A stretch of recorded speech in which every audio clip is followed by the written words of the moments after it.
Buenas noches a todos y todas, bienvenidos a esta última clase antes del parcial referente a medios técnicos.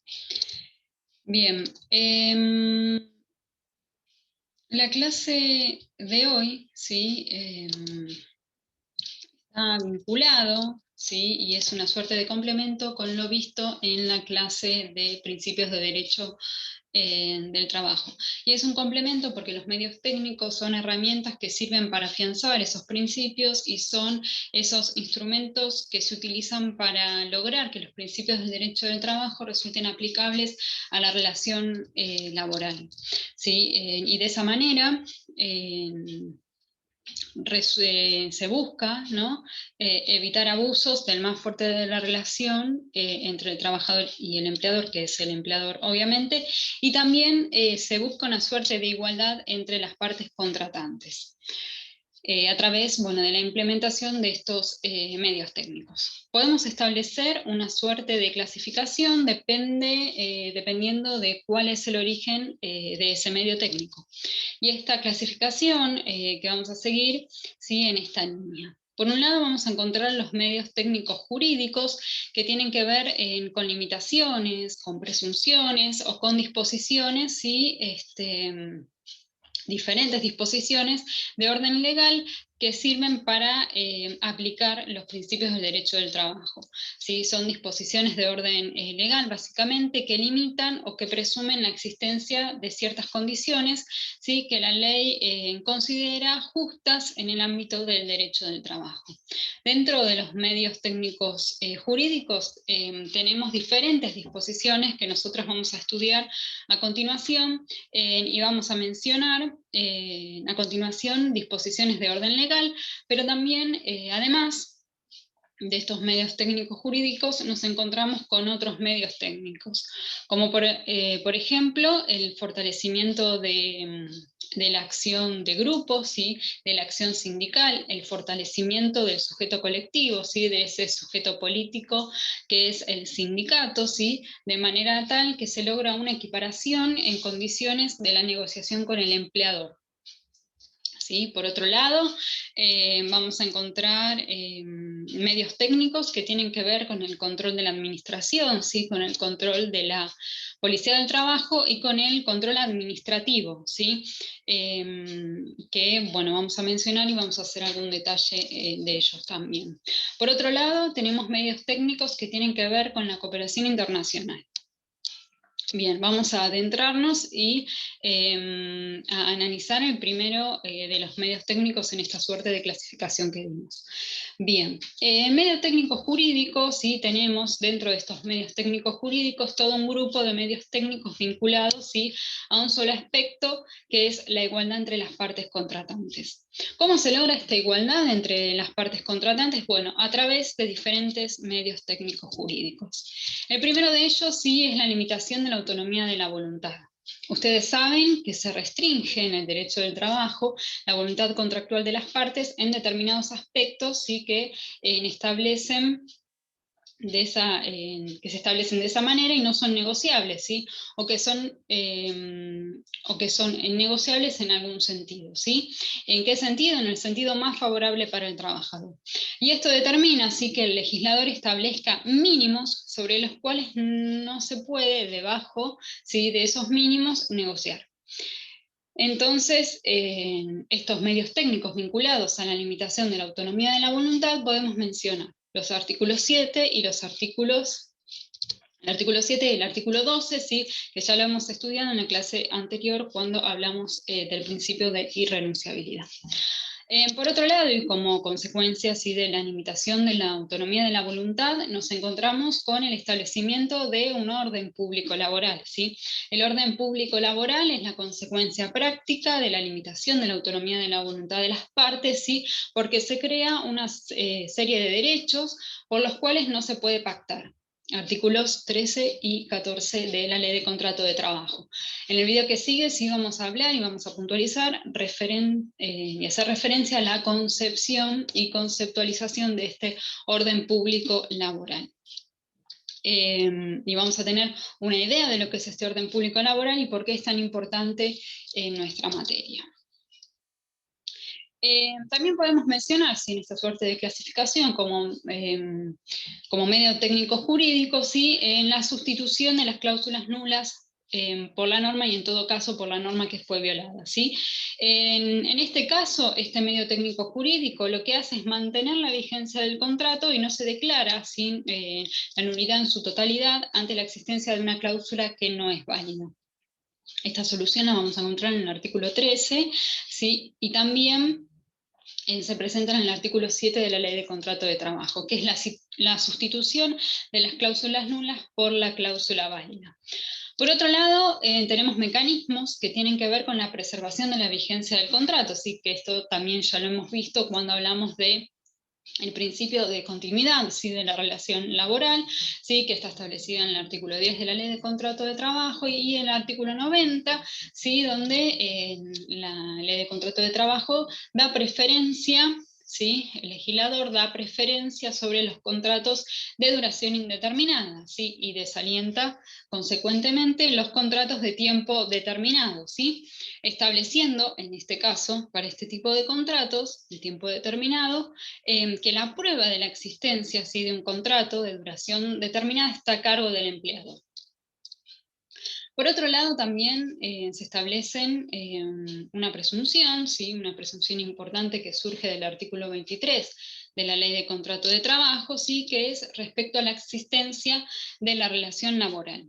¿Sí? Mediante esta presunción se invierte la carga probatoria y aquel que invoque que no existe la relación laboral deberá probar justamente que esa relación que se da entre las partes no es de carácter laboral. ¿Sí? Esto lo vamos a estudiar con mayor detenimiento en la clase que viene, y después del parcial, cuando hablemos del contrato de trabajo y específicamente del artículo 23 de la Ley de Contrato de Trabajo.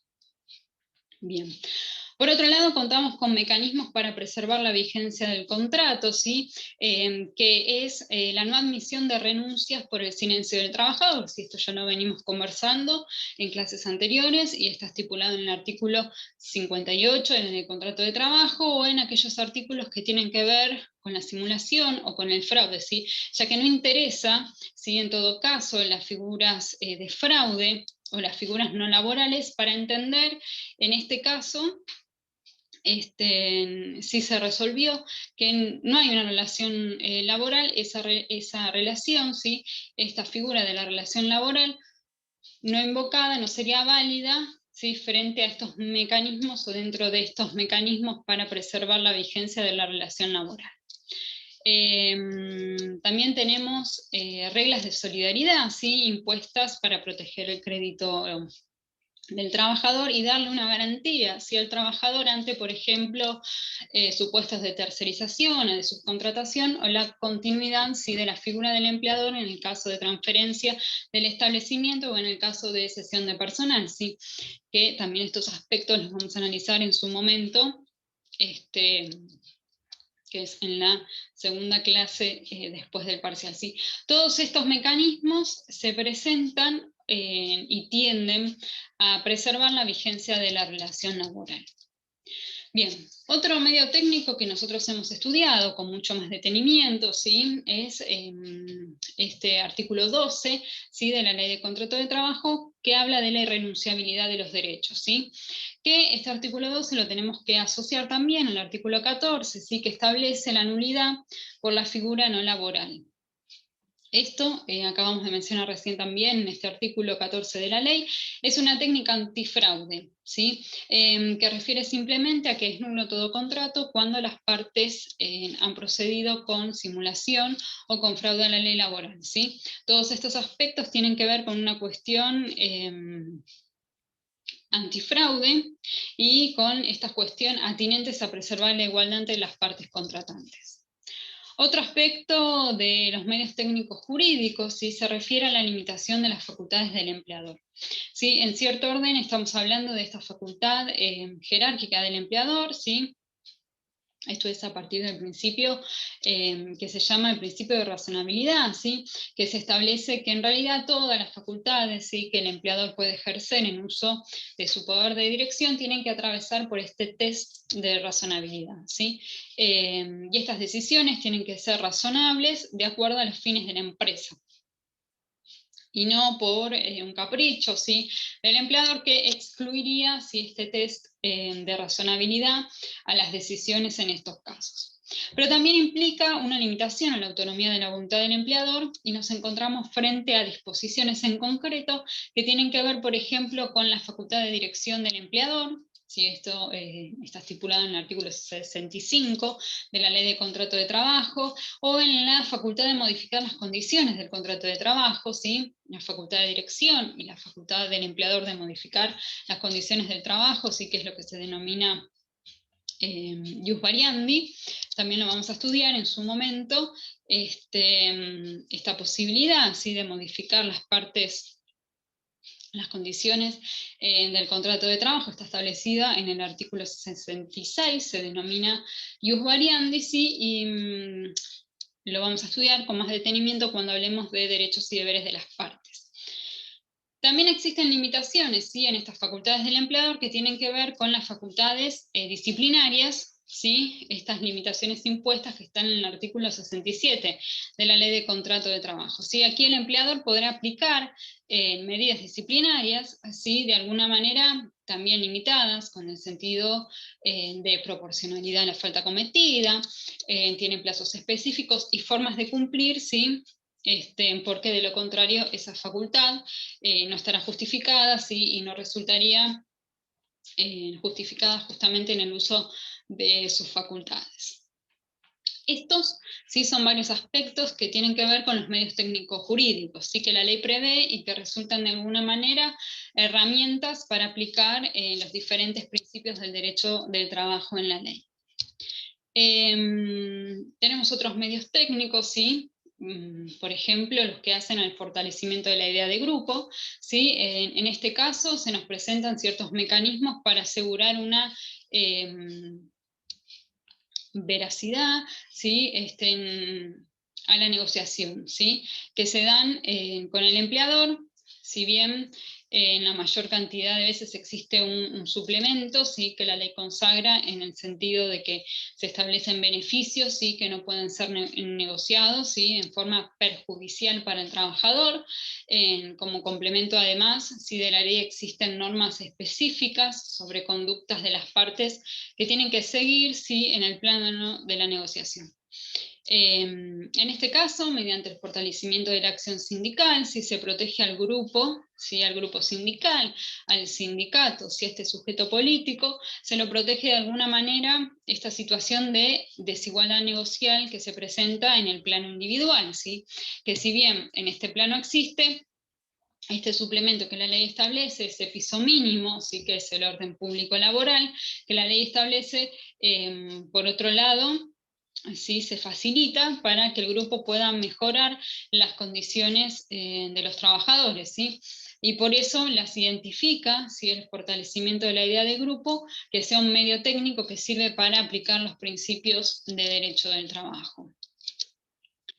Por otro lado, tenemos el control administrativo, ¿sí?, el control de la administración, ¿sí?, y esto está relacionado porque, bueno, las violaciones en materia de derechos laborales y de los derechos de los trabajadores sí son lesiones contrarias al buen común, ¿sí?, y el poder administrador, en todo caso, tiene el control de que esas lesiones no sucedan, ¿sí?, el control del cumplimiento de las normas, y esto es lo que se llama el ejercicio de poder de policía expresamente. Este ejercicio de poder de policía se establece como consecuencia, así, de una obligación de controlar administrativamente el cumplimiento de las normas laborales. Y tiene diferentes fases.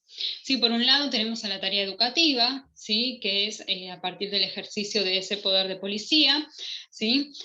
Otra tarea es de persuasión en el cumplimiento de las normas, y por otro lado el control administrativo, que se ejerce a partir de la facultad sancionatoria, ¿sí?, ante el incumplimiento de parte del empleador de las normas laborales. Por último, sí tenemos otro medio técnico, sí, que se presenta, y es el de la cooperación en el ámbito internacional. ¿Sí? La cooperación en el ámbito internacional tiene su importancia, dado que el objetivo primordial de la Organización Internacional del Trabajo tiene que ver con el cumplimiento, ¿sí?, de las condiciones laborales mínimas que deben hacer de obligatorio cumplimiento por parte de todos los países que miembros, ¿sí?, de la OIT. El ejemplo de la expansión, ¿sí?, que se produce a partir de este cumplimiento de estas normas mínimas hacia otros países en esta economía globalizada, lógicamente no implica que se deba cumplir en otros países, ¿sí? Y eso, digamos, el cumplimiento de estas normas mínimas en el plano laboral por los países, determina que en una economía globalizada, ¿no?, si otro país no cumple con las normas laborales mínimas de respeto a las condiciones de trabajo, existe una suerte de competencia desleal entre esos países, ¿sí?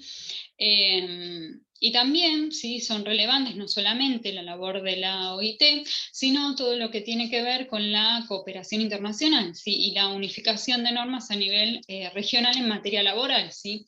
Hay una tendencia a unificar las legislaciones, fundamentalmente, ¿no?, para facilitar los desplazamientos de la mano de obra, ¿sí?, entre los países de la región, y a eso se refiere lo que es la cooperación, ¿sí?, que se debe en el plano internacional y que nosotros lo identificamos como un medio técnico.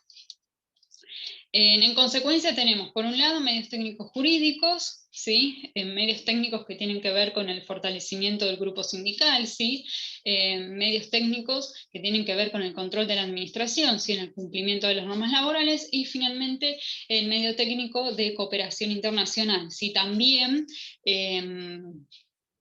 este medio técnico, ¿sí?, tiene como norte, ¿sí?, el cumplimiento de las condiciones mínimas de trabajo, ¿sí?, como medio técnico que se valen para hacer efectivos el cumplimiento de los principios de derecho del trabajo que hemos estudiado en clases anteriores. Bueno, muy buenas noches, y en el próximo video vamos a puntualizar específicamente el tema del orden público laboral.